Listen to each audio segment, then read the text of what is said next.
the best-kept secret in medicine is that, given the right conditions, the body can sometimes heal itself.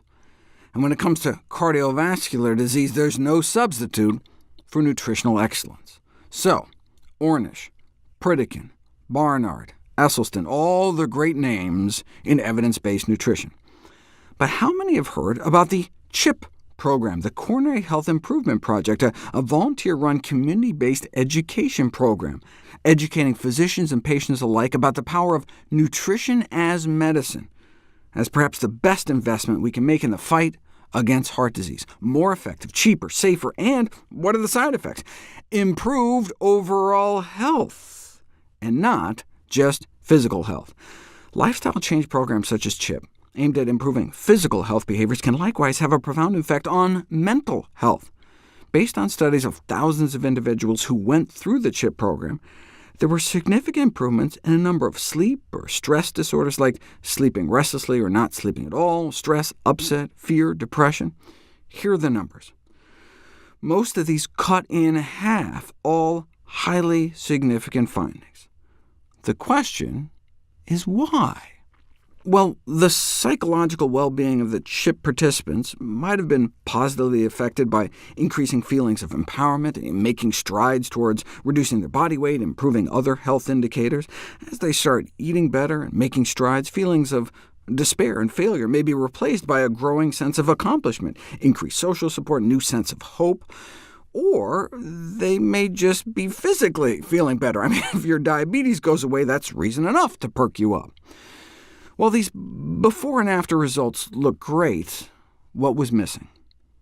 Right, a control group. Now you say, wait, they each acted as their own control, before and after. But you're forgetting about the Hawthorne effect. Remember, just being in a study under observation can affect people's behavior. So, if they put you on a scale, weigh you, and say they're going to weigh you again in 6 months, people may consciously or unconsciously just eat better on their own, even if they're not told to do anything special. So how much of these improvements would have happened without the CHIP program? Yeah, it's great that you can take 1,000 people and markedly reduce their risk factor profiles for our leading killer in just 4 weeks, regardless. But to know exactly what role healthy eating and living advice can play, you need to put it to the test by performing randomized controlled trials. And as expected, there were small improvements even in the control group. But for almost all variables, the CHIP intervention group showed significantly greater improvements, so much so as to have the potential to dramatically reduce the risks associated with common chronic diseases in the long term. Ironically, CHIP was so successful in the city of Rockford, Illinois, that dozens of restaurants started offering special plant-based menu options, so the control group might have been sneaking in some healthier meals too. OK, but what about the mental health improvements?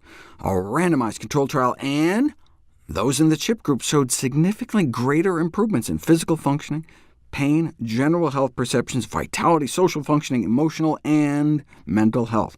For example, significant improvements in particularly mild to moderate depression compared to the control group. And not just right after the program ended, but 6 months later. So, the CHIP acronym started out as the Coronary Health Improvement Project, but as study after study showed the efficacy of the intervention in addressing other chronic diseases, such as type 2 diabetes and even depression, it has since been renamed the Complete Health Improvement Program. As Hans Diehl, the founder of CHIP, explains it, we as a society are largely at the mercy of powerful and manipulative marketing forces that basically tell us what to eat. Everywhere we look, we're being seduced to the good life, as marketers define it.